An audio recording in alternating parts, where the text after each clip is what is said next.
దేవుని ప్రియమైన బిడ్డలారా, ప్రభువైన యేసుక్రీస్తు వారి నామంలో మీ అందరికీ నా హృదయపూర్వకమైన వందనాలు చెల్లిస్తున్నాను. అలాగే ఈ వాక్యాన్ని ఈ విధంగా ప్రకటించడానికి దేవుడు చూపించిన మహాకృపను బట్టి దేవునికి ఎనలేని వందనాలు చెల్లిస్తున్నాను. దేవుని బిడ్డలారా, దేవుని యొక్క వాక్యాంశము ఈరోజు తీర్పు ఎవరికి అనే అంశం మీద దేవుని వాక్యం ధ్యానం చేయబోతున్నాం. వాక్యానికి వెళ్లే ముందుగా చిన్న ప్రార్థన కూడా చేసుకుని దేవుని ఆత్మ సహాయాన్ని మనం కోరుకుందాం. పరిశుద్ధుడా, ప్రేమగల తండ్రి, ఘనమైన దేవా, మాతో మాట్లాడండి నాయన. మీరు మాట్లాడితే మేము బ్రతుకుతాం ప్రభువా. ఇదిగో తండ్రి నాయన, వినే చెవి, గ్రహించే హృదయం మా అందరికీ దయచే నాయన. వాక్యాన్ని ఆలకిస్తున్న ప్రతి బిడ్డని మీ స్వాధీనపరచుకోండి. మీ జీవవాక్కులు వారి హృదయాలు గ్రహించుటకు సహాయం దయచేయమని యేసు నామములో ప్రార్థిస్తున్నాను తండ్రి, ఆమేన్. ప్రియ బిడ్డలారా, మనము ఈ భూమి మీద మనుషులకు చాలాసార్లు తీర్పు తీరుస్తూ ఉంటాం, కానీ మనకు తీర్పు తీర్చే దేవుడు ఉన్నాడు అనే విషయాన్ని మనం మర్చిపోకూడదు. దేని బిడ్డలారా, దేవుడు తీర్పు ఎలాగ తీరుస్తాడు, ఏ అంశముల మీద తీరుస్తాడు అని చాలా విషయాలు మనం నేర్చుకున్నాం. అందులో ఆయన న్యాయమును బట్టి తీర్పు తీరుస్తాడు, నీతిని బట్టి తీర్పు తీరుస్తాడు, యథార్థతను బట్టి తీర్పు తీరుస్తాడు, విశ్వాస్యతను బట్టి తీర్పు తీరుస్తాడు, సత్యమును బట్టి దేవుడు తీర్పు తీరుస్తాడు. అలాగే ఆయన సమాధానకరమైన న్యాయమును బట్టి దేవుడు తీర్పు తీరుస్తాడు. అలాగే జ్ఞానమును బట్టి దేవుడు తీర్పు తీరుస్తాడు. దేని బిడ్డలారా, అలాగే మరి అనేక విషయాలు మనం చూసాం. ఈ రెండవ భాగంలో తీర్పు ఎవరికి అని కానీ మనం చూసినట్లయితే, దేని బిడ్డలారా, ఆదికాండం 18:25 చూసినట్లయితే సర్వలోకమునకు దేవుడు తీర్పు తీర్చేవాడుగా ఉన్నాడు. సర్వలోకమునకు, అన్ని తరాలలో ఆదాము మొదలుకొని చివరి వరకు కూడా ఈ భూమి మీద ఎన్ని కోట్ల మంది, ఎంతమంది పుట్టి పెరిగి ఈ లోకాన్ని విడిచిపెట్టి వెళ్ళారో వారందరూ కూడా ఈ తీర్పు అనే గుమ్మం గుండా వెళ్ళవలసిందే. దేని బిడ్డలారా, జాగ్రత్తగా ఆలోచన చేద్దాం. పరలోకం అనేది చాలా ఉన్నతమైన, మహోన్నతమైన, మహిమ కలిగిన రాజ్యం.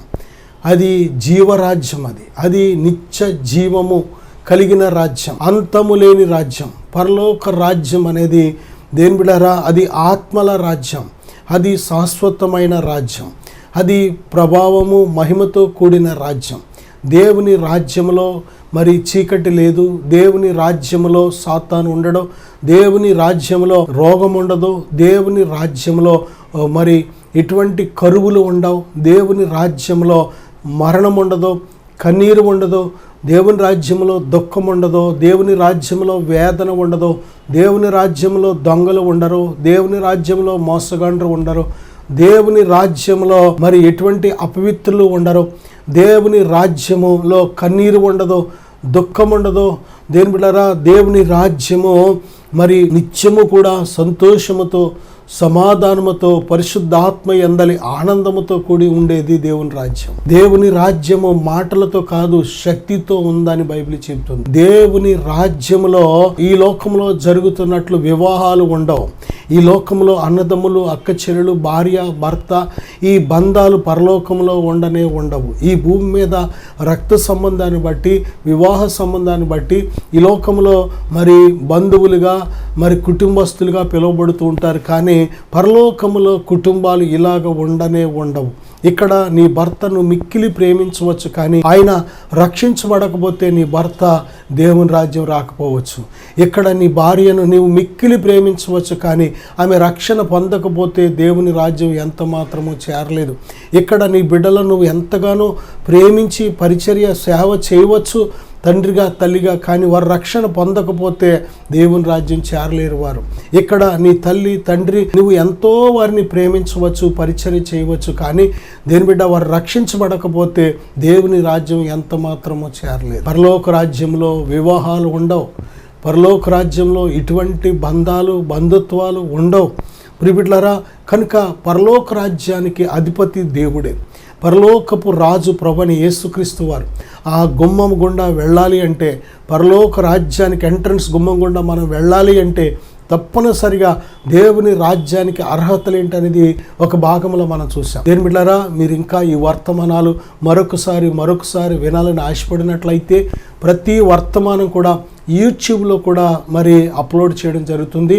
ఆదరణ టీవీ అని మీరు యూట్యూబ్లో కొట్టినట్లయితే దేని బిడ్డరా అందులో మరి మీరు కూడా సబ్స్క్రైబ్ చేసి ప్రతి వర్తమానాన్ని కూడా మళ్ళీ తిరిగి మీరు వినొచ్చు. ఎందుకంటే ఆత్మ సంబంధమైన మాటలు మనకు ఎల్లప్పుడూ దీవెనకరమైనవే. అలాగే ఈ యొక్క వాక్యాన్ని, ఈ ఛానల్ని, ఆదరణ అనే ఛానల్ని అనేకులకు మీరు కూడా పరిచయం చేయండి. దేని బిడ్డరా ఇక్కడ మనం చూసినట్లయితే మరి దేవుడు తీర్పు ఎవరెవరికి తీరుస్తున్నాడు అంటే మొదటిగా సర్వలోకమునకు దేవుడు తీరుస్తున్నాడు. దేని బిడ్డరా ఈ భూజనులందరికీ కూడా బైబిల్ చెప్తుంది. మొదటి దినవృత్తాంతాలు 16:33, కీర్తన 7:8, కీర్తన 82:8, 96:13, 98:9, యెషయా 2:4, యెషయా 51:5 చూసినట్లయితే భూజనులందరికీ కూడా దేవుడు తీర్పు తీరుస్తాడు. దేవుడు చాలా జాగ్రత్త. దేని బిడ్డలారా ఏ ఒక్కరూ కూడా మనం తప్పించుకోవడానికి వీల్లేదు. ఇక్కడ భూజనులకు అని మరొక మాట ఉంది. ఏమనంటే సామెతల గ్రంథం 29:26 మనుష్యులను తీర్పు తీర్చుట యెహోవా వశము అనే మాట మనం చూస్తున్నాం. మనుషులందరికీ కూడా తీర్పు తీర్చడం ఒక్క దేవునికి తప్ప మరొకరికి ఎవ్వరికి కూడా అధికారం లేదు. అందుకే మనం ఎవ్వరికి తీర్పు తీర్చకూడదు. దేని బిడ్డలారా ఇక్కడ మనం చూసినట్లయితే దేవుడు నిర్గమాకాండం 12:12, సంఖ్యాకాండం 33:4 కూడా మనం చూస్తే దేవతలందరికీ దేవుడు తీర్పు తీర్చబోతున్నాడు. దేని బిడ్డలారా ఈ సృష్టిలో 3 ఆత్మల కోసం మనం ఒకసారి ఆలోచన చేయాలి. ఒకటి దేవుని ఆత్మ. దేవుడు ఆత్మయే అన్నాడు. దేవుడు వేరు, దేవుని ఆత్మ వేరు కాదు. దేవుడే ఆత్మయే అన్నాడు. దేవుని ఆత్మ. దేని బిడ్డలారా మరి మొట్టమొదటిగా సుప్రీం స్పిరిట్ అన్నమాట. దేని బిడ్డలారా ఆయన ఒక్కడే సృష్టికర్త, క్రియేటర్. దేని బిడ్డలారా ఆయన ఒక్కడే సర్వశక్తిమంతుడు, ఆల్మైటీ గాడ్ అన్నమాట. ఆయన ఒక్కడే సర్వోన్నతుడు, ఓమ్ని ప్రజెన్స్. దేని బిడ్డలారా ఆయన ఒక్కడే సర్వజ్ఞాని అయిన దేవుడు. దేని బిడ్డలారా సర్వజ్ఞాని అయిన దేవుడు. ఆయన సమస్తమును ఎరిగిన వాడు. ఆయన సమస్తము చోట ఉండే దేవుడు ఆయన. ప్రియబిడ్డలారా దేవుని ఆత్మ సుప్రీం అని మనం గ్రహించాలి. రెండవ ఆత్మ ఎవరంటే హ్యూమన్ స్పిరిట్. హ్యూమన్ స్పిరిట్ అంటే మనుషులలో దేవుడు పెట్టిన ఆత్మ.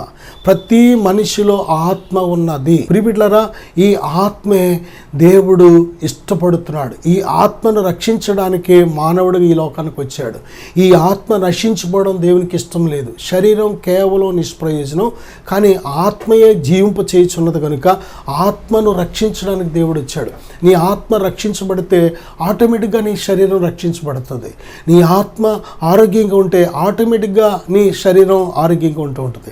నీ ఆత్మ నెమ్మది కలిగి ఉంటే ఆటోమేటిక్గా నీ శరీరం నెమ్మదిగా ఉంటుంది. దేని బిడ్డలారా మొదట లోపల ఉన్న ఆత్మను మనం రక్షించుకోవాలి. మానవ ఆత్మ అనేది రెండవ స్పిరిట్. ఇక మూడవ ఆత్మ కానీ మనం చూసినట్లయితే దేని బిడ్డలారా దేవదూతలు కూడా ఆత్మలై ఉన్నారు. దేవదూతలను దేవుడు సృష్టించాడు. ఆయన కోట్ల దేవదూతలను దేవుడు సృష్టించాడు. అయితే అందులో ఒక ఆత్మ అంటే లూసిఫర్, వాడి పేరు లూసిఫర్.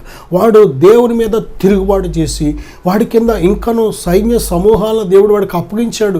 వాళ్ళు కూడా ఏం చేశారంటే వాడి ఆలోచన ప్రకారం దేవుని మీద తిరుగుబాటు చేశారు. కనుక వారి పేర్లు ఏమిటంటే దేవతలుగా పిలువబడుతున్నారు. దేని ప్రియమైన బిడ్డలారా చూడండి ఎన్ని ఆత్మలు. దేవుని ఆత్మ 1, 2 మానవాత్మ, 3 దేవదూతల ఆత్మ, 4 దేవతల ఆత్మ. దేవత ఆత్మ. దేవతలు కూడా ఆత్మలై ఉన్నారు. కనుక ఈ దేవతలు ఎవరైతే తిరుగుబాటు చేశారో వారందరికీ కూడా దేవుడు నిర్గమకాండం 12:12, సంఖ్యాకాండం 33:4 కూడా దేవుడు తీర్పు తీర్చువాడిగా ఉన్నాడనే విషయాన్ని మనం గ్రహించాలి.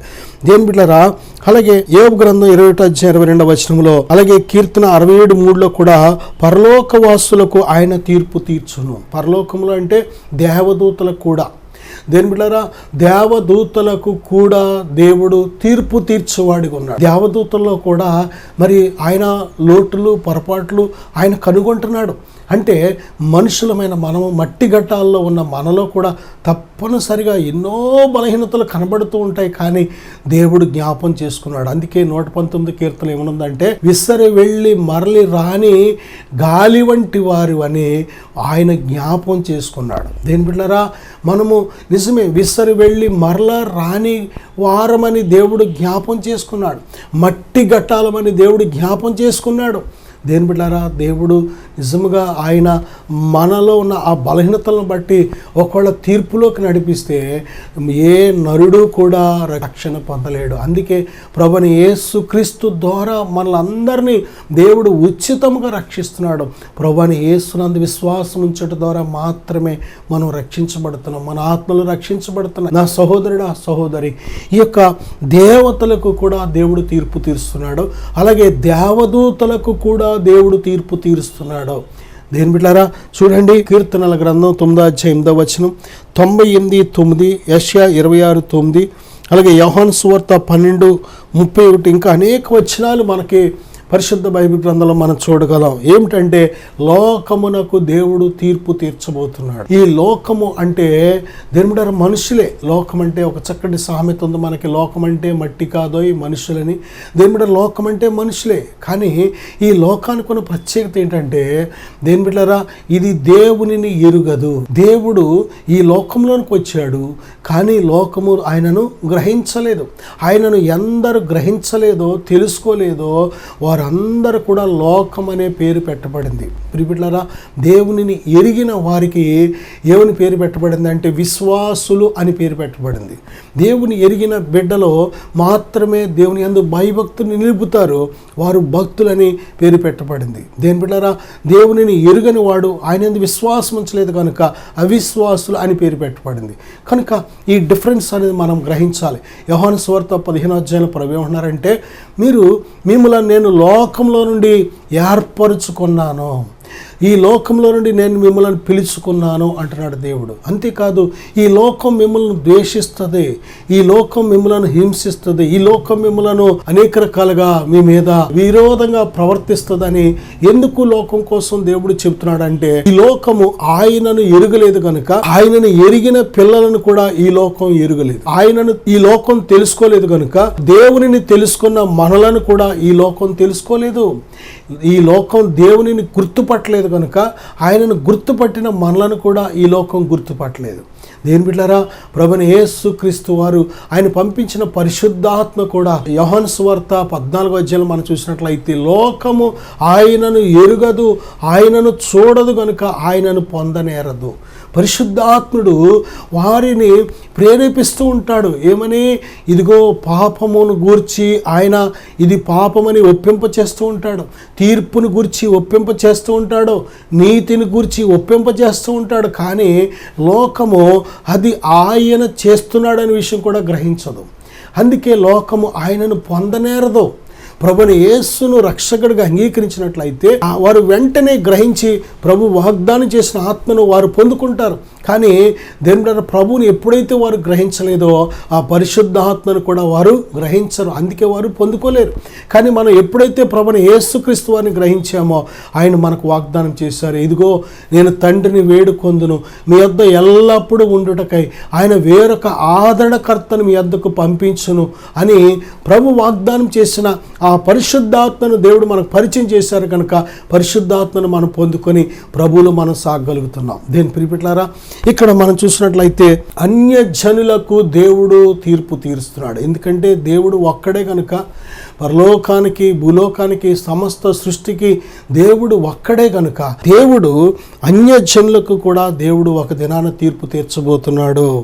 అలాగే కొద్దిమంది గుంపులు కానీ మనం చూసినట్లయితే కీర్తన 12 సామెతల గ్రంథం 12 దురాలోచనలు గలవానికి దేవుడు తీర్పు తీరుస్తాడు. దేని బిడ్డలారా, మనిషి హృదయంలో ఉండే ఆలోచనలు చాలా జాగ్రత్తగా ఉండాలి. అది దురాలోచన అయితే దేని బిడ్డలారా, ఆలోచన అందుకే మనం మారాలి, మన ఆలోచనలు అందుకే మారాలి. మన హృదయం మారితే ఆలోచనలు మారుతాయి.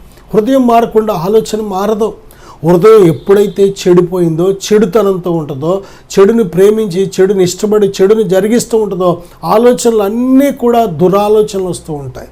కనుక ప్రియబిడ్డలారా, దురాలోచన కలిగిన ప్రతి ఒక్క ఒక్కరికి కూడా దేవుడు తీర్పు తీర్చబోతున్నాడు. అందుకే మనము పగలు రాత్రి కూడా మన హృదయాన్ని భద్రపరచుకోవాలి, దురాలోచనలు రాకుండా జాగ్రత్త పడాలి. సామెతల గ్రంథం 19:29 అపహాసకులకు దేవుడు తీర్పు తీర్చబోతున్నాడు. చాలామంది వారే గొప్ప అన్నట్టు, వారే ఉన్నతమైన వారు అన్నట్టు ఇతరులను తక్కువ చేసి అపహాస్యం చేస్తూ ఉంటారు. చాలా జాగ్రత్త. ఎవరిని కూడా నువ్వు తక్కువ చేయడానికి వీల్లేదు. ఈ లోకంలో అనేక రకాల మనమే విభేదాలు పెట్టుకొని వాడు తక్కువ, నేను ఎక్కువ, వీడు ఎక్కువ, నేను తక్కువ అనుకొని మనలో మనమే మనుషులు అందరం కూడా ఒక్క దేవుని చేత సృష్టించబడ్డాం. ఒకే తల్లిదండ్రి నుంచి మనం పుట్టబడ్డాం. మన పితరులు కానీ మనం చూసినట్లయితే దేవుని బిడ్డలారా, ఈ భూమి మీద మనుషులందరూ కూడా ఒక్క ఆదాము అవ్వనే వారి నుండే దేవుడు ఒకరి నుంచి ఇంత భూమి మీద సంతానాన్ని దేవుడు ఉత్పత్తి చేశాడు. ఒక్క మనిషి నుండే ఈ భూమి మీద సమస్త వంశాలు, సమస్త తెగలు, సమస్త జాతులు అందరూ వచ్చారు దేని ప్రియమైన బిడ్డలారా. కనుక మనం ఎప్పుడైతే మనం వేరు అని ఎప్పుడైతే వేరు చేసుకుంటూ ఉంటామో దేని బిడ్డలారా, మనం ఎప్పుడైతే ఒకరు తక్కువ ఒకరిని ఎక్కువ అని ఇటువంటి ఆలోచనలు ఎప్పుడైతే ఉంటాయో అలాగే దేవుడు నీకు తీర్పు తీరుస్తాడు. ఈ విషయాన్ని మర్చిపోవద్దు. సామెతల గ్రంథం 31:9 దీనులకును శ్రమపడు వారికి దరిద్రులకు దేవుడు తీర్పు తీరుస్తాడు. దేని బిడ్డలారా, దీనులను వారి దీనత్వాన్ని బట్టి హెచ్చించడానికి, అలాగే శ్రమపడు వారిని వారి శ్రమ నుంచి విడిపించి వారిని ఉద్ధరించడానికి, అలాగే దరిద్రులను కూడా వారి దరిద్రం నుంచి వారిని విడిపించి వారిని హెచ్చించడానికి దేవుడు ఓ చక్కటి తీర్పు తీరుస్తూ ఉంటాడు. దేని బిడ్డారా, ప్రసంగి గ్రంథం 3:17 నీతిమంతులకును దుర్మార్గులకును దేవుడే తీర్పు తీర్చును. దేని బిడ్డారా, ఈ లోకంలో నీతిమంతుడు దుర్మార్గుడు ఇద్దరు ఉంటారు ఈ భూమి మీద. అందరూ మంచివాళ్ళు కాదు, అందరూ చెడ్డవాళ్ళు కాదు. మంచివాళ్ళు ఉన్నారు, చెడ్డవాళ్ళు ఉన్నారు, భక్తులు ఉన్నారు, భక్తిహీనులు ఉన్నారు, విశ్వాసులు ఉన్నారు, అవిశ్వాసులు ఉన్నారు, నీతిమంతులు ఉన్నారు, దుష్టులు ఉన్నారు. దేని బిడ్డలారా, దేవునిని ఎరిగిన వారు ఉన్నారు, దేవునిని ఎరుగని వారు కూడా ఉన్నారు. కనుక ప్రతి ఒక్కరికి వారి క్రియలను బట్టి దేవుడు తీర్పు తీర్చబోతున్నాడు. ప్రసంగి గ్రంథం 11:9 యవనుడా, నీ యవనమందు సంతోషపడము, నీ యవన కాలమందు నీ హృదయము సంతుష్టిగా ఉండనేము, నీ కోరిక చొప్పునను నీ దృష్టి యొక్క ఇష్టము చొప్పునను ప్రవర్తింపము. అయితే వీటన్నిటిని బట్టి దేవుడు నిన్ను తీర్పులోనికి తెచ్చునని జ్ఞాపకం ఉంచుకొనుము. లేత వయస్సు నడిప్రాయము గతించిపోవునవి గనుక నీ హృదయంలో నుండి వ్యాకులమును తొలగించుకొనుము, నీ దేహమును చెరుపుదాన్ని తొలగించుకొనుము అని దేవుడు చెబుతున్నాడు. యవ్వన బిడ్డలు దేని బిడ్డారా, చాలా వాల్యుబుల్, చాలా విలువైన వయస్సు ఎప్పుడో తెలుసా? యవ్వన వయసు. వారు ఏది తలస్తే అది చేయగలిగిన వయసు. ఈరోజు సాతాను కూడా యవ్వనస్తుల్ని కోరుకుంటున్నాడు. ఎందుకంటే వాడి యొక్క దుర్మార్గపు పనులను చేయడానికి. ఈరోజు మనం జైళ్లలో మనం చూసినట్లయితే వృద్ధులు తక్కువ, నడి వయస్కులు కూడా తక్కువే, యవ్వనస్తులు ఎక్కువ. మర్డర్లు చేసేవారు కానీ, చీటింగ్ కేసులు కానీ, క్రిమినల్ కేసులు కానీ యవ్వనస్తులు ఎక్కువ జైళ్లలో. దేని బిడ్డలారా, మనం చూసినట్లయితే యవ్వన బిడ్డలు చక్కగా వారు వివాహాలు చేసుకొని బిడ్డలు కానీ చక్కగా వారి జీవనాధారంగా ఏదో ఒక వ్యాపారమో, వృత్తో, ఉద్యోగమో ఏదో ఒకటి చేసుకొని ఎంత సంతోషంగానో భార్య బిడ్డలతో బ్రతకవలసిన వారు, తల్లిదండ్రులు సుఖపెట్టవలసిన బిడ్డలో జైళ్లలో గడుపుతున్నారు. కారణం ఏంటో తెలుసా? యవ్వనులు వారు చేసిన తప్పుడు నిర్ణయాలు. చూడండి, బ్రాందీ షాపుల దగ్గర, వైన్ షాపుల దగ్గర యవ్వనస్తులు ఎక్కువ త్రాగుతున్నారు. చూడండి దేని బిడ్డలారా, యవ్వన వయసు ఎంత ప్రమాదకరమైన వయసు. ఆ పాపపు జీవితాన్ని చాలా వేగంగా ఆకర్షిస్తూ ఉంటుంది. చాలా జాగ్రత్త. యవ్వన బిడ్డ, యవ్వన తమ్ముడు, యవ్వన చెల్లి, యవ్వన వయసులో దుష్ట సాంగత్యాలు, స్నేహాలను బట్టి ఒకవేళ నువ్వు ఇటువంటి పాపిష్టి పనులకు ఆకర్షణీయం అవుతున్నావా? చాలా జాగ్రత్త. ఇటువంటి చెడిపోయిన పనులకు ఆకర్షితురాలు అవ్వద్దు. చాలామంది లవ్ అఫేర్లు పెట్టుకొని వారి విలువైన చదువులు, భవిష్యత్తులు పాడు చేసుకుంటూ ఉంటారు. నా సహోదరుడా, ఇదిగో పెళ్లి కాకముందు ప్రేమ అనే ఆలోచన లోపల పుట్టిందంటే అది కామము, మోహమే, కానీ అది ప్రేమ కాదు. ప్రేమ అయితే నిలబడుతుంది. అది ప్రేమ అయితే మరణం వరకు నిలబడుతుంది. అది ప్రేమ అయితే నిజమైన, మంచి, యథార్థమైన, స్వచ్ఛమైన ప్రేమ అయితే పెళ్లి చేసుకోకపోయినా సరే నా స్నేహితుడు ఎక్కడున్నా బాగుండాలి, నా స్నేహితురాలు ఎక్కడున్నా బాగుండాలి కోరుకుంటుంది. అది నిజమైన ప్రేమ అయితే. కానీ అది మోహము గనుక అది కామము కనుక అందాన్ని చూసి, అవకాశాన్ని చూసి, వెనుకనున్న వాటిని చూసి దేని బిడ్డలారా ఉద్రేకాలకు గురై అటువంటి ప్రేమ అనే కమిట్మెంట్లోకి వెళుతున్నారు. కానీ అది ప్రేమ కాదు, మోసపోవద్దు. ఈరోజు మనం మీడియాని చూసి దేని బిడ్డలారా అనేక రకాల వీడియోస్ చూసి ఉద్రేకానికి గురైపోతున్నాం. మనం కూడా అలా ప్రేమిస్తే బాగుండు, మనం కూడా అలాగే లేపుకెళ్ళిపోతే బాగుండు అనుకుంటున్నామే. కానీ వెనకాల కన్న తల్లిదండ్రులు హృదయాలను ఎంత కోత కోస్తున్నామో అర్థమవట్లేదు. కానీ పెంచి పెద్ద చేసి మన భవిష్యత్తుల కోసం వారు మంచి మంచి బంగారు కలలు కన్నారు. వాళ్ళు ఆ కలలన్నీ కూడా కన్నీరుగా మార్చేస్తున్నాం. యవ్వన తమ్ముడు చెల్లి జాగ్రత్త, నీ విలువైన జీవితం జాగ్రత్త. యవ్వన వయసులో ఇదిగో మచ్చలు తెచ్చుకోవద్దు, మోసపోవద్దు మోసగాళ్ళ చేతిలో, జాగ్రత్త. దేవుడు ఇదిగో చెబుతున్నాడు, నీ యవ్వన వయసులో యోసేపు అనే ఒక భక్తుడు ఉన్నాడు. యవ్వన వయసులో ఎంత పరిశుద్ధంగా ఉన్నాడో తెలుసా? ఒక స్త్రీ తనను ఎంత శోధించినా సరే ఎక్కడా కూడా తన శరీరం మీద చేయి పడ్డానికి కూడా ఒప్పుకోలేదు. ఒకసారి చేయి పట్టుకొని తన మీద తన దగ్గరికి లాగాలని చూసింది. కానీ వెంటనే ఏం చేశాడో తెలుసా? పారిపోయాడు. ఆ పారిపోతుండగా తన ఒంటి మీద వస్త్రం ఒకటి ఆమె చేతికి చిక్కింది. దేని బిడ్డలారా అలా వదిలేసి వెళ్ళిపోయాడు, అంతే వదిలేసి వెళ్ళిపోయాడు. తన చేతులను జారుకొని దూరంగా పారిపోయాడు. బైబిల్ చెప్తుంది, జారత్వమునకు దూరముగా పారిపోండి. నా సహోదరుడా, నీ దేహము దేవుని దేవాలయం. నువ్వు ఎంతగా పరిశుద్ధంగా జీవిస్తావో అంతగా దేవుని ఆత్మ నీలో నివాసం చేయగలుగుతారు. యవ్వన వయసులో ఎంత నమ్మకంగా ఉంటావో రేపొద్దున నీ బ్రతుకు కూడా అంత క్షేమంగా ఉంటుంది. యవ్వన వయసులో నువ్వు తొందరపాటు నిర్ణయాలు చేసుకొని, యవ్వన వయసులో ఉద్రేకాలకు గురయ్యి, యవ్వన వయసులో మోహం చేత ప్రేరేపించబడి తప్పుడు నిర్ణయాలు చేసి నీ హృదయంలో మనుషులకు చోటిచ్చి ఒక విగ్రహం వలె మనుషుల్ని నీ హృదయంలో పెట్టుకొని నీ విలువైన జీవితాన్ని చంద్రబందర చేసుకోవద్దు. దేని బిడ్డ, నీ పట్ల దేవుని ప్రణాళిక ఏంటి? దేవుణ్ణి అడుగు. నీకోసం దేవుడు సిద్ధపరిచిన ఆయన సమయంలో ఆయన ఇచ్చే దేవుడు. ఆయన నీకోసం ఏ బహుమానం సిద్ధపరిచాడో ఆయన చిత్త ప్రకారం ఆయన సమయంలో నీకు దయచేసే దేవుడు. నువ్వు కోరుకున్నది నీకు మంచిది కాదు. నువ్వు పై రూపాన్ని చూస్తావు, కానీ హృదయాన్ని అంతరంగాన్ని చూసే దేవునికి ఏది నీకు మంచిదో దేవునికి తెలుసు. కనుక దేవుని బిడ్డ, యవ్వన వయసులో నీ దృష్టికి ఇష్టం వచ్చినట్లు నీ కోరికలు చొప్పున నువ్వు ప్రవర్తించినట్లయితే ఒక దినాన నీ జీవితం అంతా కూడా కన్నీరు పాలవుతుంటుంది. జాగ్రత్త ప్రియబిడ్డ, నీ యవ్వన జీవితాన్ని బట్టి దేవుడు ఒక దినాన నిన్ను తీర్పులోనికి తెస్తాడు. జాగ్రత్త. బాల్యకాలం నుంచి కూడా మనము ప్రతి విషయంలో మన క్రియలు అన్నీ కూడా దేవుడు రికార్డ్ చేస్తున్నాడు. మన మాటలు, మన చూపులు, మన నడకలు, మన స్నేహాలు, మన పద్ధతులు, మనం రాత్రి ఎలా బ్రతుకుతున్నాం, పగలెలా బ్రతుకుతున్నాం, ఎలాగ ఆలోచిస్తున్నాం, అన్నిటినీ దేవుడు లెక్కిస్తున్నాడు. కనుక దేవునికి భయపడు, దేవునికి భయపడు. నా సహోదరుడా, ప్రియ చెల్లి, ప్రియ తమ్ముడు, దేవునికి భయపడు. దేవునికి భయపడి నీ భవిష్యత్తుని చదువుకో, దేవుని చిత్తానుసారంగా నిర్మించుకో. ప్రసంగి గ్రంథం 12వ అధ్యాయం 11వ వచనం ఏమన్నదంటే, ప్రతి క్రియను అది మంచిదే కానీ చెడ్డదే కానీ తీర్పులోనికి తెస్తాడంట దేవుడు. దేని బిడ్డలారా, మనం చేసే క్రియలు మంచివైతే మనకు మెప్పు తేవడానికి తీర్పులోనికి తెస్తాడు.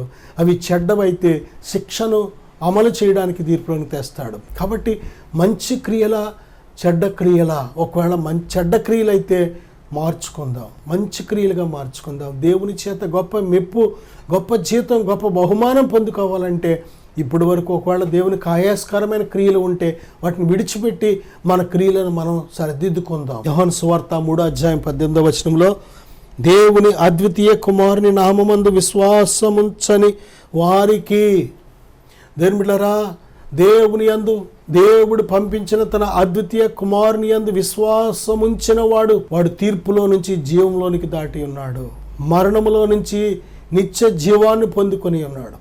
ప్రభువైన యేసుక్రీస్తునందు విశ్వాసముంచిన మనము నిత్య జీవము గలవారం. దేవుని బిడ్డలారా, ఆయన పంపించిన ఆయన కుమారుడైన మన ప్రభువైన యేసునందు విశ్వాసం ఉంచకపోతే ఒక దినాన తీర్పుకు మనం ఎదుర్కోవలసి ఉంటుంది. ఈ విషయాన్ని మనం జ్ఞాపకం ఉంచుకోవాలి. యోహాను సువార్త 12:48లో, నన్ను నిరాకరించి నా మాటలను అంగీకరింపని వారికి తీర్పు తీర్చబడుతుందని బైబిల్ చెప్తుంది. దేని బిడ్డలారా, ఆ తీర్పు ఏంటో తెలుసా? వెలుగు లోకంలోనికి వచ్చింది, కానీ చీకటి దాని క్రియలు చెడ్డమైనందున వెలుగును ప్రేమించక చీకటిని ప్రేమించారు. దేని బిడ్డారా, అందుకే ఎంతకు మునిపే వారికి తీర్పు తీర్చబడింది. నిజమే, లోకమందు అంతటా ప్రతి హృదయం మీద, ప్రతి ఆత్మ మీద దేవుడు తన కుమారుడైన ప్రభువైన యేసుక్రీస్తుని గురించిన సువార్తనే వెలుగు అందరి మీద ప్రకాశింప చేస్తున్నాడు. కానీ అన్ని హృదయాలు ఆ వెలుగుకు రెస్పాండ్ అవ్వట్లేదు. ఎందుకంటే వారు మనసులో ఆల్రెడీ నిర్ణయించేసుకున్నారు, నేను ఇలాగే బ్రతుకుతాను, నేను ఇలాగే జీవిస్తాను. ఏంటంట, దేవుడు అడిగితే నేను చెప్తానులే, చనిపోయిన తర్వాత ఎవడు చూసి వచ్చాడు, నేను ఇలాగే బ్రతుకుతాను, నేను ఇలాగే జీవిస్తాను అని వారి జీవితాలను ఎలాగ జీవించాలో ముందుగానే నిర్ణయం చేసుకున్నారు. కనుక దేవుడు కూడా వారికి తీర్పు నిర్ణయించేశాడు. దేని బిడ్డరా, యోహాను సువార్త 16:14 దేవుడు సాతానుకి కూడా దేవుడు తీర్పు తీర్చాడు. సిలువలో పూర్తిగా వాడిని సమూల నాశనం చేశాడు. వాడి ఆయుధాలన్నిటినీ కూడా నిర్వీర్యం చేసేసాడు దేవుడు. దేని బిడ్డరా, ఈ లోకాధికారి తీర్పు పొంది ఉన్నాడని బైబిల్ చెప్తుంది. ఇక వాడికి నిత్య పనిష్మెంట్లోకి పంపించడం ఒక్కటే. ఇక దేని బిడ్డారా, ఈ భూమి మీద దేవుడు ఎందుకు ఇంకా మరి తీర్పు తీర్చబడినప్పుడు సాతాన్ని నరకానికి, పాతాళానికి పంపించకుండా ఎందుకు ఉంచాడు అంటే బైబిల్ చెప్తుంది. దేని బిడ్డారా, కేవలం మన కోసమే ఉంచాడు. ఎందుకో తెలుసా, మనము దేవునిని ఎలాగ ప్రేమిస్తున్నామో తెలియాలి అంటే సాతాను అవసరం. దేని బిడ్డారా, చూడండి, మనము ఒక త్రాగుబోతూ ఒక బ్రాందీ షాప్ ముందు వెళ్ళవలసి ఉంటుంది. ఏదైనా కూరగాయలకు వెళ్ళినా, ప్రయాణం చేసినా, ఎక్కడికి వెళ్ళినా తను వెళ్ళే దారిలో ఒక బ్రాందీ షాప్ ఉంది. కాబట్టి ఆ బ్రాందీ షాపు దగ్గరికి వెళ్ళేటప్పటికి శోధించబడి వెళ్ళి తాగేస్తున్నాడు. కానీ కొద్ది రోజులు అయిన తర్వాత బ్రాందీ షాప్ ఎందుకో తీసేశారు. అక్కడ చాలా దూరంగా ఎప్పుడో పెట్టారు. కానీ ఇప్పుడు ఈ మధ్య తాగట్లేదు. ఇంతకీ లేదని తాగట్లేదా, లేకపోతే నిజంగా దేవుని యందు భయభక్తి కలిగి తాగట్లేదా, ఎలా తెలుస్తుంది? చాలామందితో ఆయన ఏమంటున్నాడంటే, నేను మానేశానండి, పూర్తిగా మానేశాను అంటున్నాడు. కానీ షాపు తనకు అందుబాటులో లేదు, ఎక్కడో చాలా దూరంగా పెట్టారు. అంత దూరం వెళ్ళి తాగడం కూడా అతనికి కొంచెం ఇబ్బంది అనిపించిందేమో, కానీ మొత్తమే తాగట్లేదు. అయితే కొద్ది కాలానికే మళ్ళీ పెట్టారు ఆ షాప్ అదే స్థలంలో. ఇప్పుడు దాని ముందు వెళ్ళేటప్పుడు అత్వాను తాగేస్తున్నాడు. ఎందుకు తాగుతున్నావు ఏంటి, ఏమని అక్కడి దాకా వచ్చిన తర్వాత ఏదో తాగలింపించేస్తుంది. కారణం ఏంటంటే, ఒక విశ్వాసి, దేవునిని ప్రేమించే వ్యక్తి, దేవుని యందు విశ్వాసం ఉంచిన వ్యక్తి, దేవుని యందు భయభక్తులు నిలిపిన వ్యక్తి ఒరిజినలా ఫేకా తెలియాలి అంటే అపవాది అవసరం. ఇక్కడ నా సహోదరుడా, ఇదిగో దేవుడు మన క్రియలను బట్టి దేవుడు తీర్పు తీరుస్తున్నాడు. కనుక దేని బిడ్డలారా, చాలా విషయాలు, ఏ విషయాలను బట్టి దేవుడు తీర్పు తీర్చబోతున్నాడో అనేక విషయాలు మనం ధ్యానించాం. కనుక ఒక్కసారి మనల్ని మనం పరిశీలన చేసుకుందాం. నా సహోదరుడా, సహోదరి, ఇది అనుకూలమైన సమయం. ఆ తీర్పులో పడకుండా దేవుని యొక్క కృపను పొందుకొని, దేవుని యొక్క క్షమాపణ పొందుకొని, అందుకే బైబిల్ చెప్తుంది, దేవుని చేత మరి నీతిమంతుడని తీర్పు నొందిన వాడు ధన్యుడని బైబిల్ చెప్తుంది. దేవుని చేత నిర్దోషని ఎంచబడిన వాడు ధన్యుడు. తన అతిక్రమములకు, తన పాపములకు ప్రాయశ్చిత్తం నొందిన వాడు ధన్యుడని బైబిల్ చెప్తుంది. ఆ దేవుడిచ్చే ప్రాయశ్చిత్తం మనం పొందుకుందాం. దేవుని చేతే ఒక ధన్యత మనం పొందుకుందాం. ప్రార్థన చేద్దాం. ప్రభువా, ఇదిగో నాయన, ప్రతి బిడను బట్టి ప్రార్థిస్తున్నాను. ఈ వాక్యాన్ని ఆలకిస్తున్న ప్రతి బిడను జ్ఞాపం చేసుకో తండ్రి. ఒకవేళ నాయన వారిలో ఏదైనా అవిధేయత ఉంటే ఏమాత్రం తీర్పులోకి వెళ్లకుండా దయతో క్షమించండి ప్రభువా. నాయన, మిమ్మల్ని రక్షకుడిగా అంగీకరించి మీరిచ్చే నీతి, మీరిచ్చే రక్షణ, మీరిచ్చే పరిశుద్ధత, మీరిచ్చే సమస్తముని బిడ్డలు పొందుకొని, గొప్ప ఘనతను పొందుకొని, జీతాన్ని పొందుకొని, నాయన మెప్పును పొందుకొని, మీరు నిత్యరాజ్యాన్ని స్వతంత్రించుకునేటకు సహాయం దయచేయమని యేసు నామములో ప్రార్థిస్తున్నాను తండ్రి. ఆమేన్. God bless you.